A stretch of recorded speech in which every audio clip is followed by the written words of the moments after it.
Lain-lain ang pamaagi sa Ginoo sa paghatag sa iyang grasya nganhi kanato na ay inig kaning grasyas kaayuhan, inig kaayos masakiton iyang sugoon at tuwa ang pari nasa usahay ingon pauli sa inyo dadaning imong gihigdaan. Karon kining tao iyang giingon ayaw na pagbalik didto sa balangay. So lain-lain lang gid siya og isulti, depende siguro sa nakita ni Hesus nga mao'y kinahanglan sa tao. Kamo og naamoy sakit, gusto ba mong maayo? Nya, gusto mong musunod sa isulti ni Hesus human ka maayo? O mubalik ka sa imong gustong buhaton? Kay kasagaran nato mangayo tas Ginoo og kaayuhan kay gusto natong ipadayon ang atong gustong buhaton. Ginoo tagay taong kog kaayuhan kay ang akong mga anak gagmay pa. Anak. Nya moingon ang Ginoo ayuhon ti ka pero biyain ang imong anak. Unsaman? Sugot ka. Gito bag. Moingon sa karon Ginoo ang akong bana usba in taon siya mubiya na unta siya sa iyang mga bisyo. Nya moingon din Ginoo sige ako nang pabiyaon sa bisyo pero patyo na nako inig human. Okay ra nimo? Wanay lisod kana bitang mangayo tas Ginoo og kaayuhan or grasya. Nya dayon kitay magbuot unsaon paggamit ang maong grasya. Mo ni nangayo og pananaw ang buta. Kinsa man sang butaha nga dili gustong makakita. Pero sa dihang nakakita na ang buta, giing nang Hesus ay nagbalik sa balangay. Dito gud to siya ga standby sa balangay. Dito gud sila nagkita ni Hesus. Nya pagkaayo na noon, pabiyaon. Mo na sa atong pagampo nga mahanamo, moingon gid ta matuman ang imong pagbuot dinhi sa yuta maingon sa langit. Nya una dayon mosunod ang kalan-una mo sa matag adlaw. So gauna ang atong commitment sa pattern ba ni Hesus ba? Unahon usa nato pagkondisyon nga ang atong kaugalingon mutuman gyud sa Ginoo. Ginoo ayuha ko sa akong hap na kaing pananaw. Nga ang Ginoo mingon sige ayohon ti ka pero ay na pagsigig pa color sa imong buhok, ayan na pagsigig kiskis anang imong kilay kay tungod sa imong mata nga makakita na insecure ka sa imong buhok, tungod sa imong mata nga makakita na insecure ka sa imong kilay kay kun buta pa lang unta ka di gyud na makita nimo imong buhok, di sana nimo makita imong kilay, di sana nimo makita ang imong naw nga akong gihimo, di unta ka ma-insecure. Pero kung ibalik na ko nimo ang pananaw, kinahanglan imo gyud nang tumanon ang akong gihatag nimo. Di ba?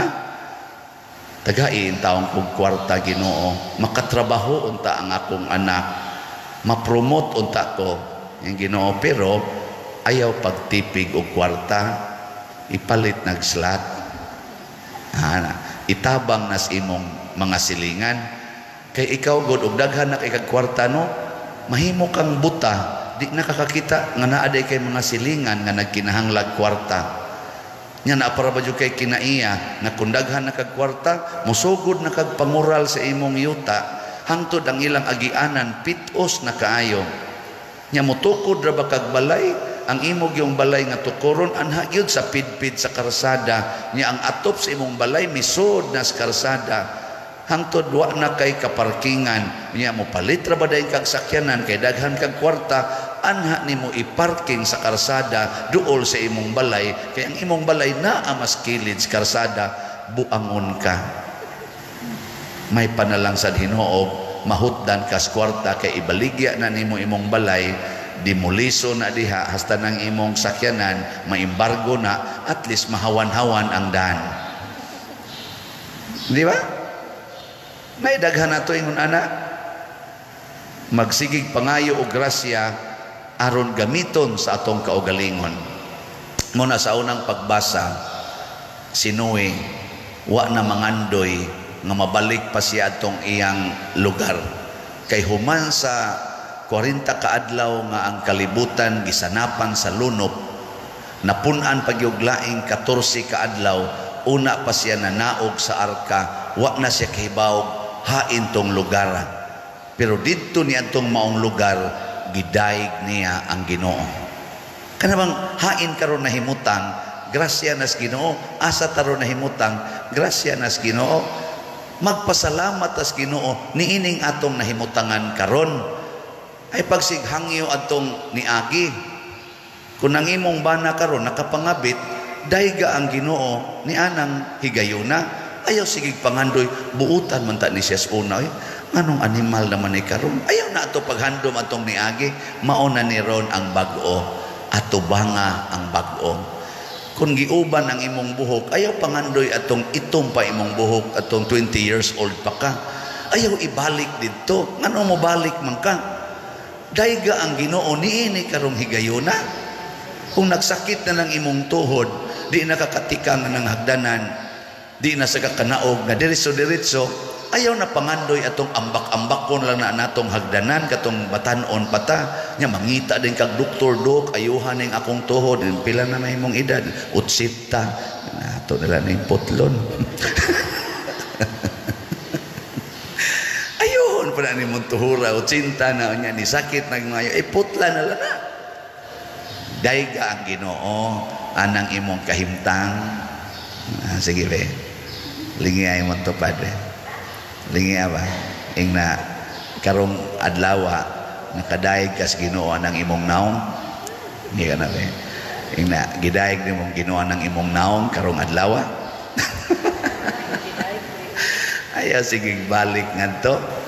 Makita ni nato, pero ang ato untang mga mata, mutanaw unta sa gusto sa Ginoo nga ipatanaw kanato, mulakaw unta ta subay sa dalan nga gusto sa Ginoo nga atong subayon.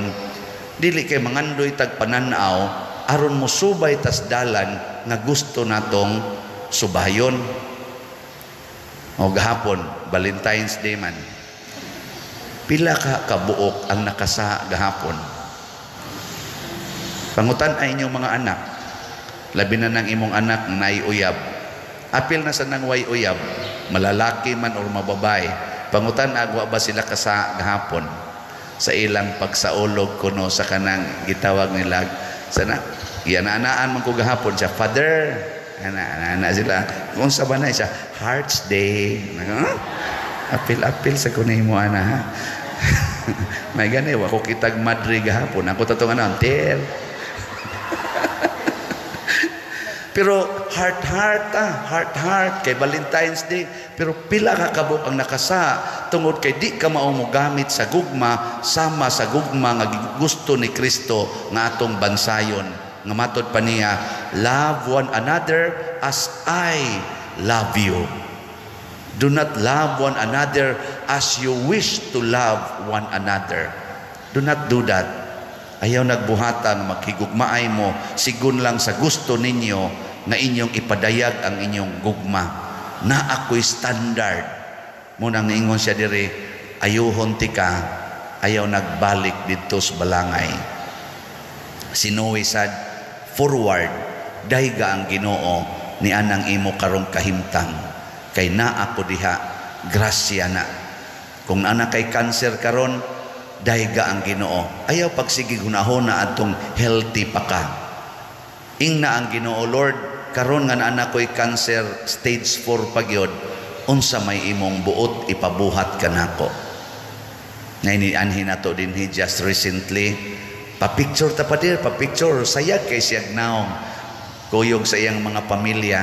Sige mig picture din pag human ingon din siya nako, Father, stage 4 baya ko, cancer. Naku nga, di lagi makita sa imong naong, malipayon lagi kay ka. Sige man kong paminaw sa imong wali, kay gwap ako magsigpaminaw sa imong wali. Father, hadlok yung ko mamatay, pero karon excited kong mamatay. Asa man ta kapalit og slot, Father, nako samtang makalakaw pa ka tuwa ditong opisina at tuwa dito. palit dito slat. Was okay ba og pila iyang gipalit, pero malipayon siya. Di ko katuon ako ka mo i-diagnose og stage 4 cancer, no? Ingon ato baka ako nga magpa-picture ko nya, mag-smile pa nga mura ra gyud way nahitabo. Kamo masikaron taod-taod stage 4 mo smile pa mo, mangandoy pa mo palit og slat nya muhago pag yung anhi dini. Kanindot adtong maong igsuon nato nga Katoliko, kanindot sa iyang relasyon sa Ginoo, makasuya, maka-inspired, no? Na manindog ta mga kanseronon.